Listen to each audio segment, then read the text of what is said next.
Hello everyone and welcome to our Mad Aquariums YouTube channel.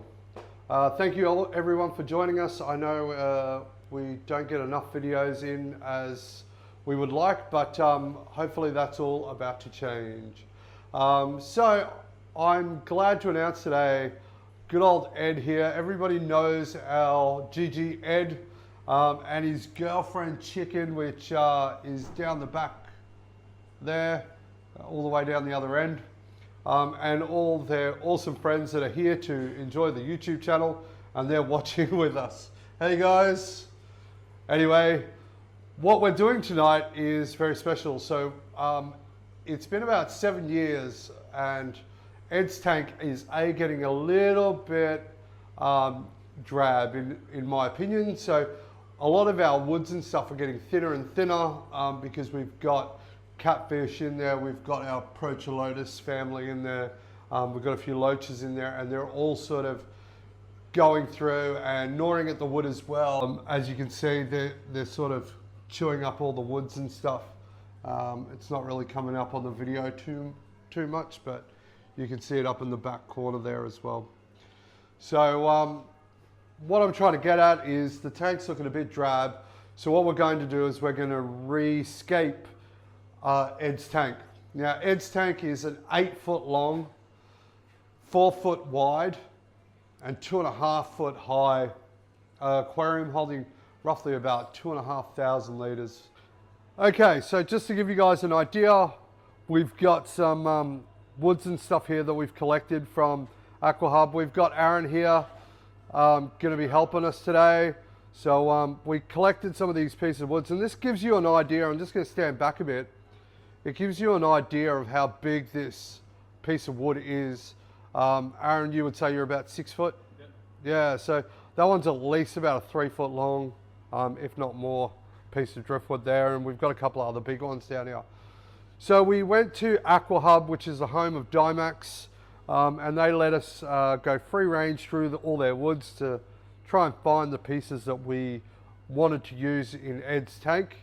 And we've also got some, a bit of a mix. We've got some Lujan stone, and we've also got some cornerstone as well as a couple of bits of Seru. So even though they're different stones, we're using them because the size of them, because it's such a big tank, we don't want stones that are too small.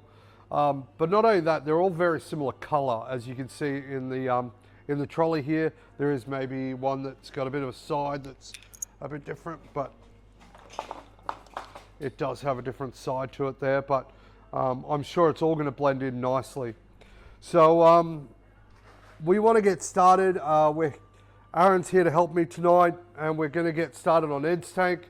I really think that we were thinking to go a center scape, almost like an island scape through there, but unfortunately I don't think it's going to give Ed and Gigi enough space. So we've done a bit of a restructure, and I think we're going to go a triangular scape down from the left side to the right, so that way when people walk through the front door they'll get a picture of a scape as well, so it'll look neat. All right, well, I think we should get started. What do you reckon? Get started? Let's go. Let's go. All right, guys, stay with us. All right, as you guys can see, we got the tank here.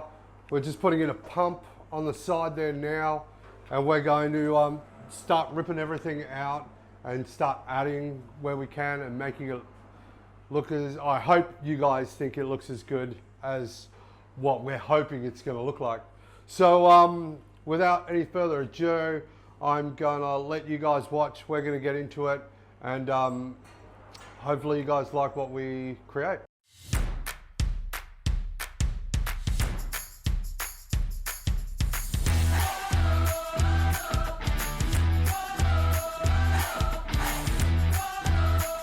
Okay, so we got all our pieces, and we've got a fair idea of how we want them to look inside the tank, but obviously once we get them in there, things may change. So, but in order for us to get this wood into these tanks, you guys always ask us, How do we get it in there and fill it up with water and get it started very quickly? Well, we attach it to rock. How we attach it to rock is two very special items. We got our Mad Aquarium's liquid glue adhesive, and we've also got Dymax Composil. We're using the brown this time, just because it's going to match up with that rock and you're not going to really notice it against the wood. It's just going to look like a part of the wood that is molding over the rock. So I'm going to show you quickly how we do that.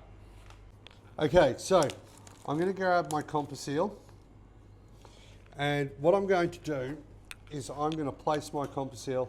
Very unethical us doing it on the floor at the moment, but with these big pieces, it's easier to put it on the floor and work with it than it is to try and hold it up. So I've put a big clump of Composil there that's attached to the rock and the wood, and then I'll douse it in the liquid gel. You'll see it smoking there. So once it stops smoking, what you'll note is that pretty much saying that I'm done. So what I tend to like to do is just give it another quick spray on. You might see a little bit more. That's the parts that haven't been properly soaked yet. So we'll let that simmer for a bit. And then I'll just do one more just to be on the safe side. And as you can see, there's a little bit of smoke there, but not enough. So I'm going to use that on different contact points. So wherever the wood's touching the rock, that's what I'm going to connect. The more contact points I have with the rock and the wood, the stronger the bond's going to be to the wood. So it's going to hold that wood a lot better and hold it into this place. Now, do I believe that one rock is going to hold this massive piece of wood down? No. So there will be a couple of bits of rocks attached to it to make sure that it stays sunk. Let's keep going. Yep. Okay, so I think that should do it. What we're going to do is just get this last one glued up. Now please remember guys, stay in a well ventilated area when you're doing gluing, because it can, you don't want to breathe that stuff in. Probably wear gloves too. Yes, you should probably wear gloves. I will probably go put some gloves on for the rest of it, because this is only one piece. Now we've attached two stones to this one. The original one I started with, and Aaron's helped me put another one on the side on. So these guys have just been glued on now, and just to give you an idea, that's got a bit of weight to it. But solid. They're not going to fall off. They're not going to smash my tank while I'm trying to lift them into the tank or hit the glass or anything like that, unless we do it. So without further ado, let's start and get this first piece in, and then we'll start gluing rocks to the rest of them and start adding them to the scape. I hope you like.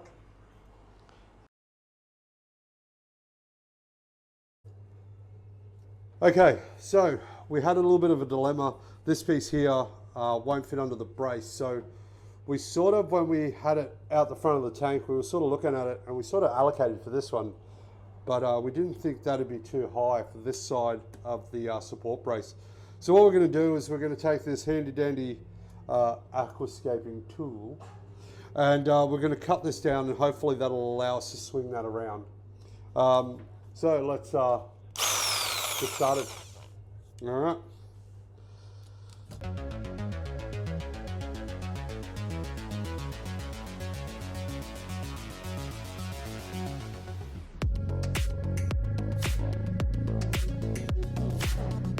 So this is the next piece we're going to put in here. Aaron's got it up against him now. It's about, what do you reckon?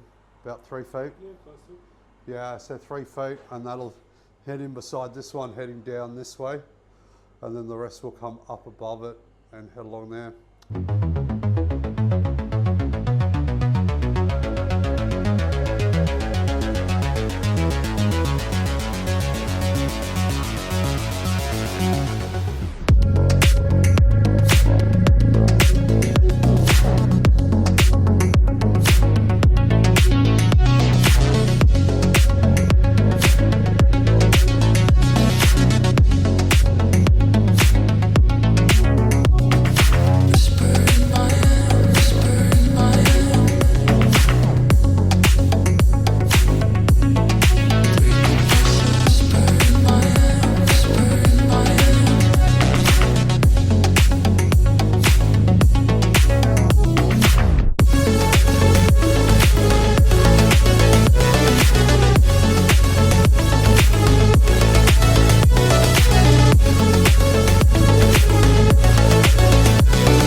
Okay, so we've just finished all the gluing from the rock to the wood with the compass seal and the liquid adhesive.